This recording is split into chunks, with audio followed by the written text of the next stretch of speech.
আসসালামু আলাইকুম viewers, রিঙ্গিহাতকরা blogger চ্যানেলে আপনাদের ওয়েলকাম জানাচ্ছি। দেখেন আজকে কিন্তু আপনার চিংড়ি মাছ দিয়ে এই যে আমরা সাতক্ষীরার ভাষায় কিন্তু পল্লা বলি, আবার চট্টগ্রামের ভাষায় হচ্ছে পরুল, আর ঢাকার ভাষায় ধুন্দুল বলি।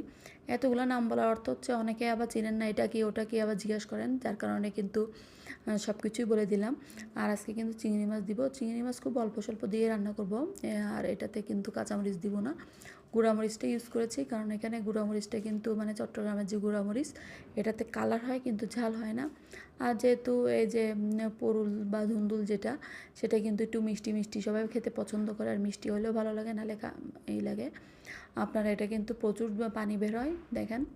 আর আমি কিন্তু এই জায়গায় একটু ভর্তা বানিয়ে নিচ্ছি, মানে আপনার শুকনো মরিচের ভর্তা। শুকনো মরিচ কিন্তু আমি টেলে নিয়েছিলাম, শুকনো মরিচ টেলে সরিষার তেল দিয়ে লবণ তারপর পেঁয়াজ দিয়ে আমি কিন্তু ভালোভাবে কষলি মাখিয়ে নিচ্ছিলাম। আর আমার কিন্তু ওই যে সরিষা ভর্তা করাই ছিল, ফ্রিজে ছিল, তো ওগুলা তারপরে আপনার গতকালকের মুরগির মাংস ছিল, সেগুলা কিন্তু মানে অনেকখানি থেকে গিয়েছিল, যার কারণে আজকে দুপুরে রান্নাবান্না কিছু করব না। আর হয়তো রাত্রেবেলা কিছু লাগলে তো হয়তো রাত্রেবেলা কিছু একটা রান্না করব, বা ডিম ভাজি করব, বা ডিম ভুনা কিছু একটা করবো আর কি। ভিডিওটি কেমন লাগলো অবশ্যই কমেন্ট করে জানাবেন। আল্লাহ হাফেজ।